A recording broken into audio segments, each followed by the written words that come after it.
Hi everyone, chapter 2, binary response. So this chapter discusses the logistic regression model. So if the response variable is not continuous in regression model, for example, response is binary, then we need an entirely different model than linear model because errors are no longer normal. So in traditional setting in linear model, suppose y is equal to beta naught plus beta 1x plus epsilon. If x and y are both continuous, we can assume some reasonable assumptions on epsilon, such as epsilon is normal. But if y only takes value 0 or 1, it does not make sense to fit a straight line. Think about an example. So y is here, y is here and x is here. Okay, so there may be multiple predictors, but this is a simplest case. And y is binary, so either 0 or 1. 0 is often called failure and 1 is called success, regardless of what y is equal to 1 means. So if we have this, obviously it does not make sense to fit a straight line. Maybe this, it usually has a poor fit. And especially when x gets larger or x gets smaller, the value goes to either infinity or negative infinity. So it's not really appropriate model. So we need a different model. So typically, if response variable is continuous, the predictor does not really matter. So in continuous case, that we can fit a straight line. If predictors are categorical, we can transform it into several indicator variables. And indicator variables, each of those have only 2 values. So it's just possible, for example, value A and B, maybe 0 and 1, I would say.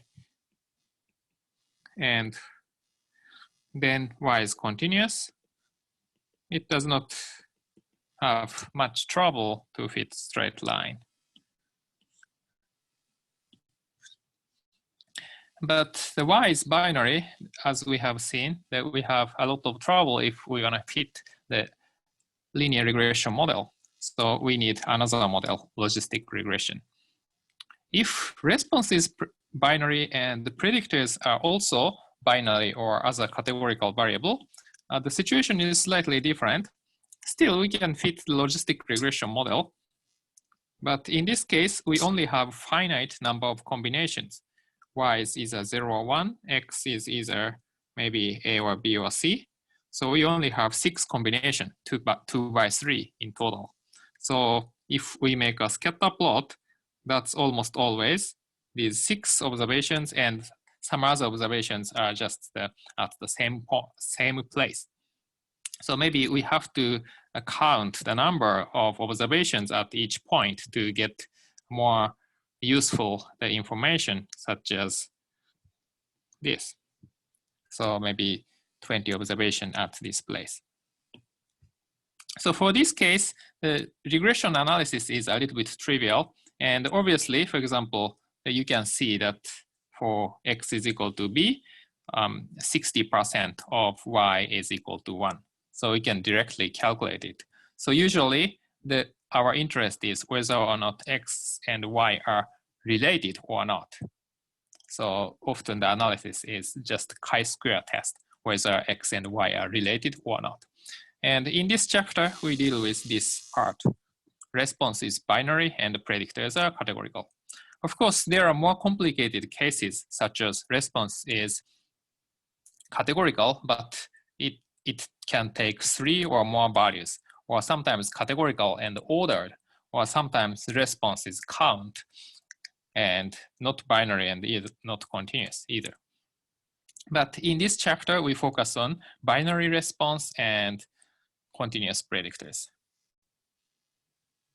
Okay, so we use the heart disease data. So this data set is WCGS data set in the faraway package. and it includes 3,154 individuals.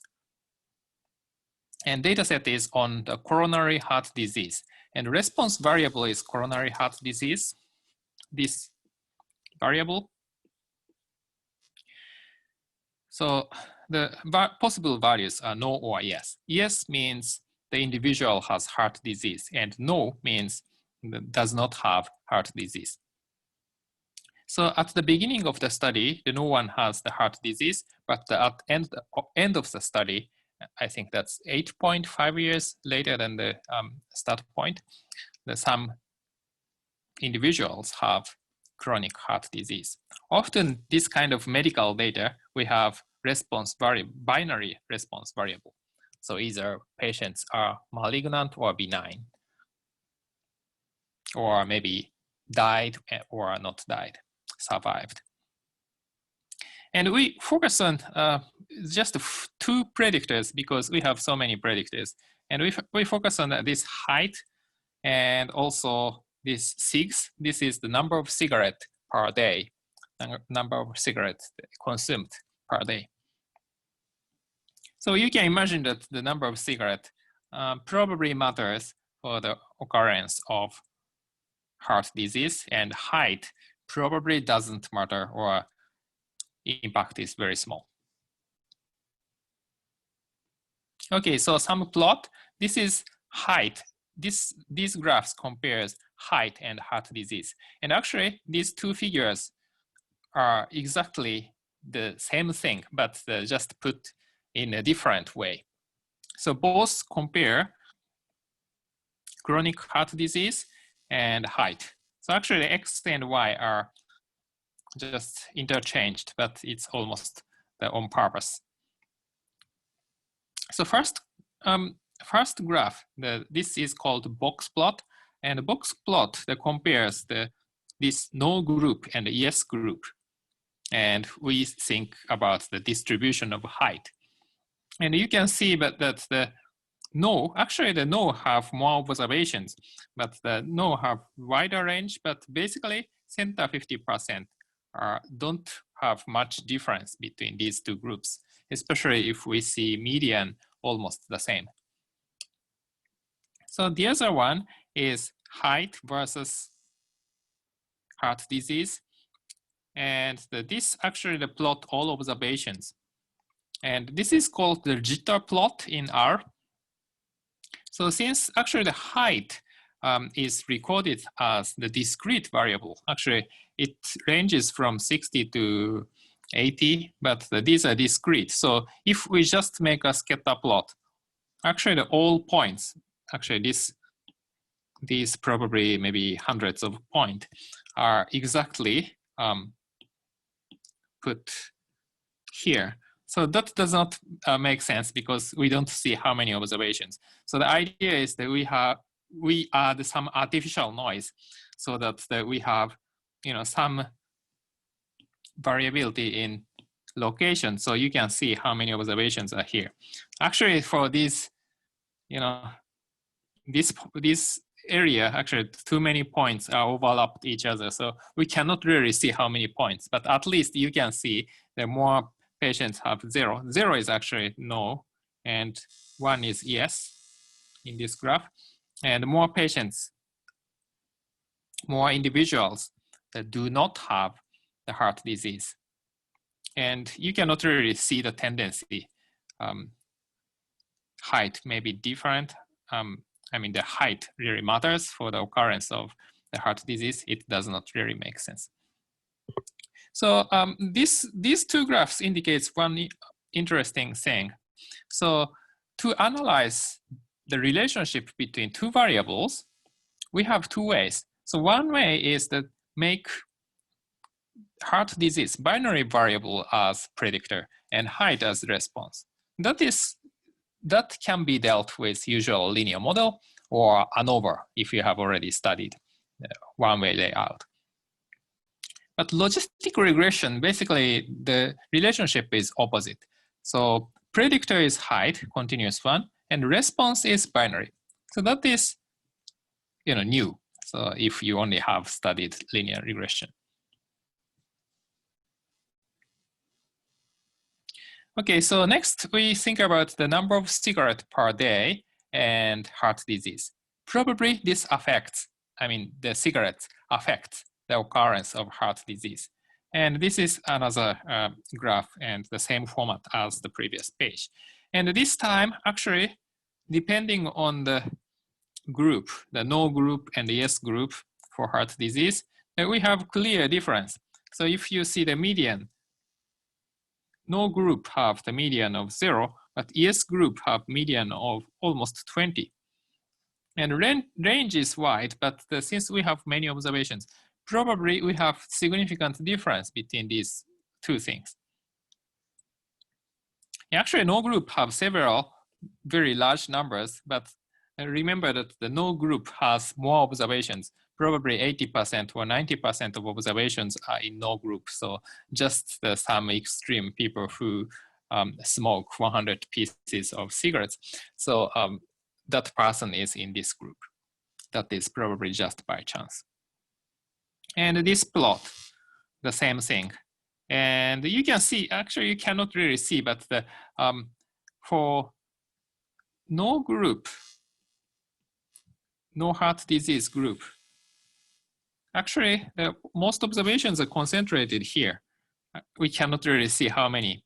But yes group, okay, so many observations here, but also many observations around here. So actually, we can see some tendency that the yes group, we have more consumption of cigarettes. So these box plots are made by this code. So at first, we load the library and attach the data set, data frame, then plot height till the CHD. This makes box plot. So height by heart disease. And to make a scatter plot, we have to make this CHD as numeric. So we define numeric. But if we make it numeric, that becomes 1 and 2. 1 is no, 2 is yes. So we subtract 1. So yes is 1 and no is 0. Then we can make a scatter plot. But this plot actually does not include any artificial noise. So many points are just overlapped. So just we can only see very few points on the plane, and it does not make sense. Many points are overwritten at the same place. So if we use jitter function, we add artificial noise. So we can get the scatter plot in the previous page. And the same for cigarette and heart disease. And finally, we detach. Okay, so next one is the histogram for the variable. And here, it's a little, they are really small, but this is height and cigarette. And this is just count. So we make a histogram. So we cannot really see the tendency, but for height, this blue distribution, blue is yes, and red is no. Okay, so blue is the heart disease individuals, and red is the no heart disease individuals. And we cannot really see the tendency, but the tendencies are similar. And the right pane, it's a little bit hard to see, but actually many observations are concentrated at 0 for no group. And actually more observations, also many observations from the yes group. But yes group, these numbers are relatively high. Still lower than 0, but it's not much smaller than the number at 0. But for no group, the red bins, actually these heights are much lower than the other group. Okay. But anyway, still these graphs are not enough to see the relationship. And this graph is made by ggplot. So ggplot is in the ggplot2 library. And the parameter mf row is equal to something. So this does not work. So you have to create figures one by one. So ggplot has a different format than usual plot function. So basically ggplot that declares the base. At first, you have to declare the data set and which variables to use. So here, the data set is WCGS, so you don't even have to attach the data set and specify X. So this is the variable X. If we use the scatter plot, we have to specify X and Y. And we have some options. So fill is equal to CHD. So this is the fill the beans with some color.